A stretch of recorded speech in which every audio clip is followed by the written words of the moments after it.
మనతో పాటు ఉన్నారు సిపిఐఎం తెలంగాణ నూతన రాష్ట్ర కార్యదర్శి జాన్ వెస్లీ గారు. ఆయనతో మాట్లాడదాం. ముందుగా కంగ్రాచులేషన్స్.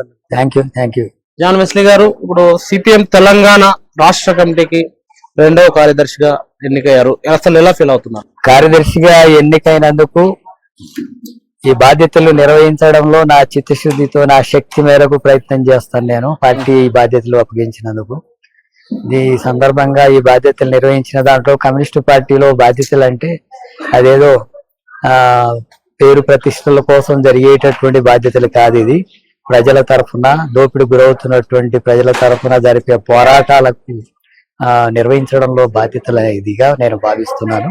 అలాంటి బాధ్యతను ఖచ్చితంగా నెరవేర్చడానికి నా శక్తి మేరకు ప్రయత్నం చేస్తాను. అంటే తెలంగాణలో మతోన్మాద ప్రమాదం పెరుగుతున్న తరుణంలో మొన్న పార్లమెంట్ ఎన్నికల్లో వాళ్ళకి 35% ఓట్లు వచ్చినాయి. ఈ నేపథ్యంలో కమ్యూనిస్టు పార్టీ తెలంగాణ ఉద్యమ చరిత్ర ఉంది, రైతాంగ సాయుధ పోరాటం చేసింది. అలాంటి కమ్యూనిస్టు పార్టీ సిపిఐఎం లో మీరు ఇప్పుడు రాష్ట్ర కార్యదర్శిగా ఉన్నారు. ఎట్లా ఎదుర్కొంటారు మతోన్మాదాన్ని? ప్రజా పోరాటాలని, సామాజిక న్యాయం కోసం జరిగే పోరాటాలని పక్కదారి పట్టించి పెట్టుబడిదారులు, భూస్వాముల యొక్క దోపిడిని కొనసాగించడానికి, అట్లాగే ఆధిపత్య శక్తుల యొక్క కుల ఆధిపత్యాన్ని కొనసాగించడానికి ఈ మతోన్మాదం ప్రధానంగా బీజేపీ, ఆర్ఎస్ఎస్ లు వాటిని ప్రయోగిస్తున్నాయి.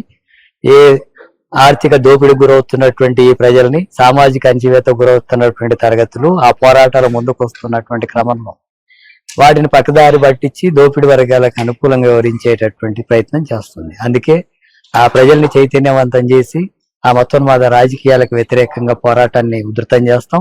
అలాగే మతోన్మాదానికి వ్యతిరేకంగా కలిసి వచ్చేటటువంటి లౌకిక శక్తులంతా కూడా కలుపుకొని తెలంగాణ రాష్ట్రంలో వాటిని బలహీనపరచడానికి, అలాంటి భావాలు మన రాష్ట్రంలో పెరగకుండా ఈ మతోన్మాద భావాలకు వ్యతిరేకమైనటువంటి పోరాటాన్ని కొనసాగిస్తాం.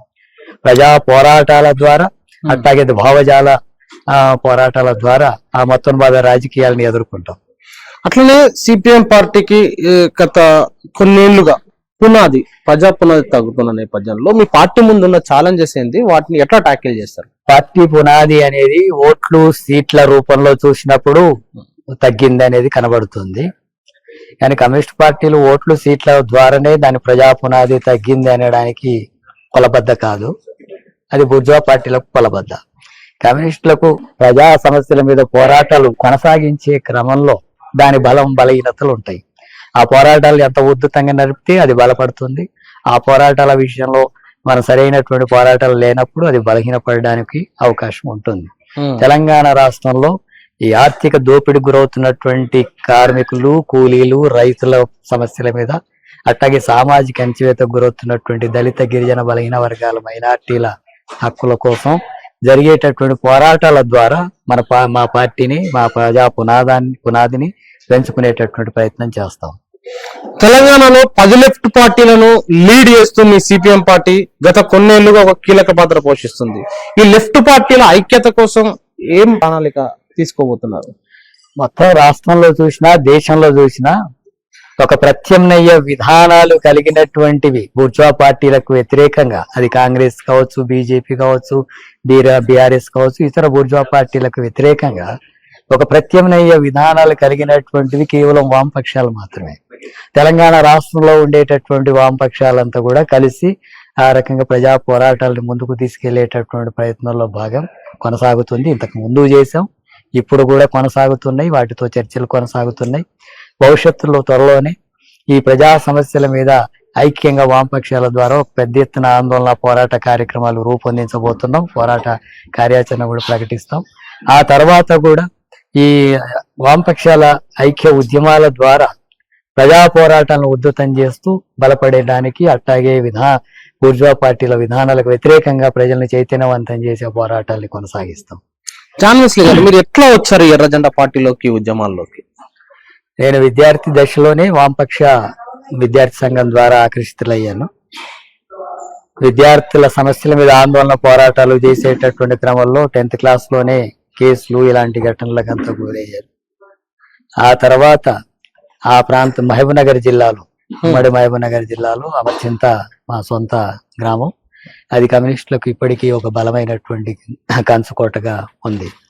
అక్కడ ఈ సామాజిక తరగతులైనటువంటి దళితులు, బలహీన వర్గాల సమస్యల మీద పోరాటాలతో పాటు రైతులు, కూలీలు, బీడీ కార్మికులు, చేనేత కార్మికులు, ఇతర కార్మికుల సమస్యల మీద పోరాటాలు చేసేటటువంటి క్రమంలోనే నేను ఈ ఉద్యమంలో భాగస్వామ్యం అయ్యాను. విద్యార్థి ఉద్యమం, అలాగే యువజన సంఘంలో బాధ్యతలు నిర్వహించాను. ఆ తర్వాత సామాజిక న్యాయం కోసం జరిగేటటువంటి KVPS కులవివక్ష వ్యతిరేక పోరాటంలో ప్రధానమైనటువంటి పాత్ర నిర్వహించాను. అట్లాగే CPM పార్టీగా వర్గ పోరాటాలను ముందుకు నడిపే దాంట్లో సామాజిక న్యాయం కోసం జరిగే పోరాటంలో కూడా అనేక ఉద్యమాల్లో నా శక్తి మేరకు నేను కృషి చేస్తూ ఈ ప్రయాణం ఈ రూపంలో కొనసాగుతోంది. మీ పార్టీ ఈ సామాజిక న్యాయం కోసం చేసిన మహాజన పాదయాత్రలో మీరు కూడా పార్టిసిపేట్ చేశారు. ఇప్పుడు ఒక దళిత సామాజిక వర్గానికి చెందిన జాన్ వెస్లీ గారు CPM తెలంగాణ CPM పార్టీలో బాధ్యతలు అనేది కులాల ఆధారంగా ఉండదు. నాకు ఇచ్చినటువంటి బాధ్యత కూడా నేను దళితుడిని కాబట్టి బాధ్యత ఇచ్చేయడం అనేటటువంటిది ఆ ఉద్దేశంలో ఇచ్చింది కాదు. సహజంగానే నేను వచ్చినటువంటి నేపథ్యం దళిత కుటుంబం నుంచి వచ్చాను కాబట్టి మొట్టమొదటిసారిగా దళితుడి నుంచి కార్యదర్శి కావడం అనేటటువంటి దాంట్లో అదొక ప్రత్యేకత ఉంది. వాటిని మనం గమనించినప్పుడు CPM పార్టీ వర్గ పోరాటాల్లో భాగంగా ఆర్థిక దోపిడీకి వ్యతిరేకంగా, అట్లాగే సామాజిక అణచివేతకు వ్యతిరేకంగా ఈ జమిలీ పోరాటాలను నిర్వహిస్తూ వర్గ పోరాటాలను ముందుకు నడిపేటటువంటి ప్రయాణం చేస్తుంది. ఆ క్రమంలో అనేక మంది దళితులు, గిరిజనులు, బలహీన వర్గాలు, మైనార్టీలు, మహిళలు ఈ ఉద్యమంలో పాల్గొంటూ నాయకత్వ స్థానాల్లోకి వస్తున్నారు. ఆ రకంగా నాయకత్వ బాధ్యతలు నిర్వహిస్తూ అనేక పోరాటాల్లో ప్రధానమైనటువంటి పాత్ర నిర్వహిస్తున్నారు.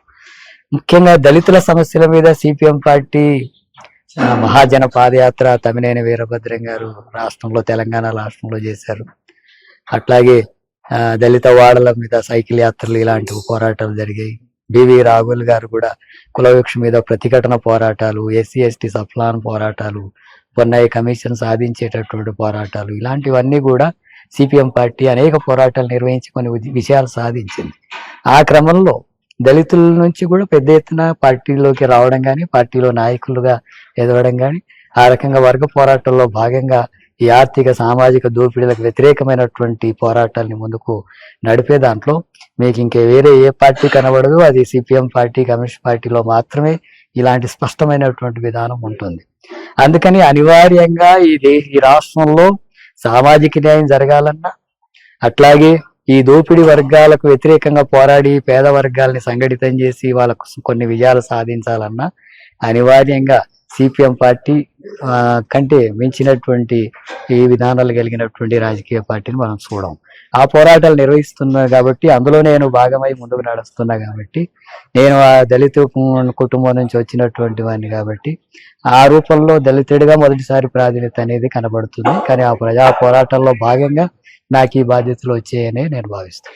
ముఖ్యంగా యువత సంబంధించింది మీ పార్టీకి మరింత అట్రాక్ట్ కావడానికి ఏం ప్రణాళిక ఉంది మీ ముందు?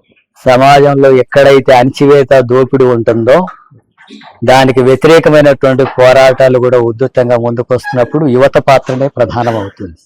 మనం భగత్ సింగ్ చరిత్ర చూసినా, అల్లూరి చరిత్ర చూసినా, అనేక మంది నాయకుల చరిత్రలు చూసినా ప్రజల మీద జరుగుతున్నటువంటి అణచివేత, దోపిడీకి వ్యతిరేకంగా యువత ప్రధానమైనటువంటి పాత్రలో ముందుకు వస్తుంది.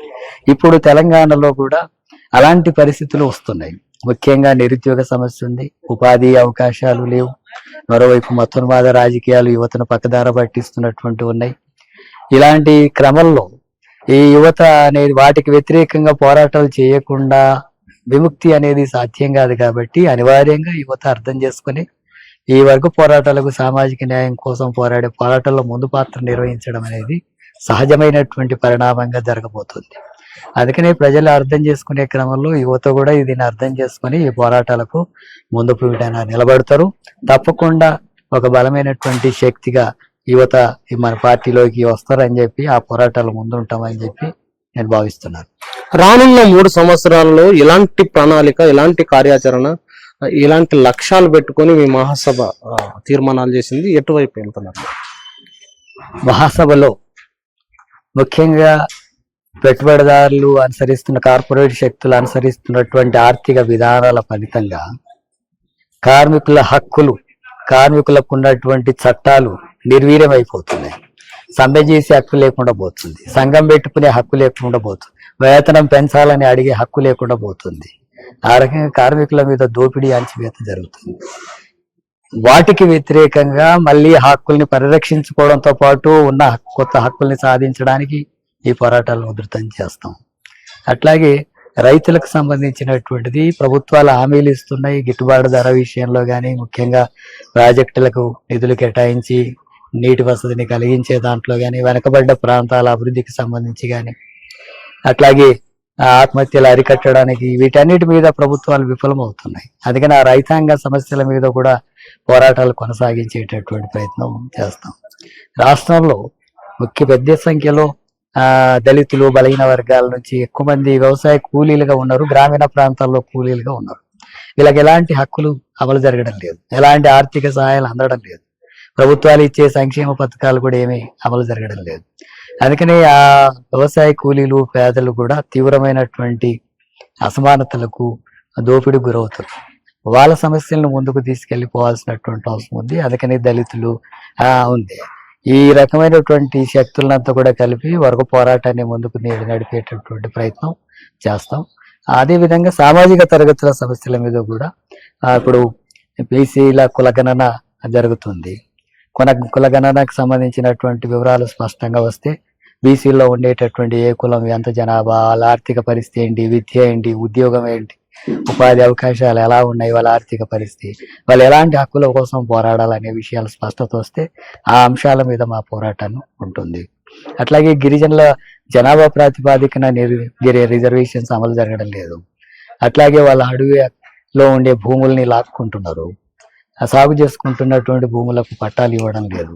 ఇలాంటి సమస్యల మీద, గిరిజన సమస్యల మీద కూడా ప్రభుత్వంతో పోరాటం కొనసాగించాల్సినటువంటి అవసరం ఉంది. అట్లాగే దళితులకు సంబంధించినటువంటి విషయంలో ఈ రాష్ట్రంలో కుల వివక్ష, కుల దురంకార హత్యలు జరుగుతున్నాయి. వాటిని అరికట్ట దాంట్లో ప్రభుత్వాలు విఫలమవుతున్నాయి. అట్లాగే ఎస్సీ ఎస్టీ ప్లాన్ అమలు జరగడం లేదు. రాష్ట్రంలో వేల కోట్ల రూపాయలు దారి మలుతున్నాయి. కేంద్రం అదే చేస్తుంది, రాష్ట్రం అదే చేస్తుంది. దానివల్ల సంక్షేమ పథకాలు, ఎస్సీ ఎస్టీ కార్పొరేషన్ రుణాలు, ఇలాంటివన్నీ కూడా ఏమి అమలు జరగడం లేదు రాష్ట్రంలో. కాబట్టి దళితులకు ఎలాంటి ప్రయోజనం లేనటువంటి పరిస్థితి ఉంది. అందుకని దళితుల హక్కుల కోసం పోరాటాన్ని కొనసాగించేటటువంటి ప్రయత్నం చేస్తాం. ఇట్లా దళితులు, గిరిజనులు, బలహీన వర్గాల యొక్క సమస్యల మీద కూడా ఈ పోరాటాలను ముందుకు సాగించే ప్రయత్నం తెలంగాణ రాష్ట్రంలో తీసుకుంటాం. ఆ కార్యాచరణ కూడా మేము త్వరలోనే రూపొందించుకోవాలని చెప్పి మహాసభల్లో అనేక అంశాల మీద చర్చలు జరిగాయి, తీర్మానాలు చేశాం. వీటన్నిటి మీద కూడా భవిష్యత్తులో కార్యాచరణ రూపొందించుకొని ముందుకు సాగేటటువంటి ప్రయత్నం చేస్తాం. బీజేపీ ఎంపీ బండి సంజయ్ గద్దర్ పైన వివాదాస్పద వ్యాఖ్యలు చేసిండు.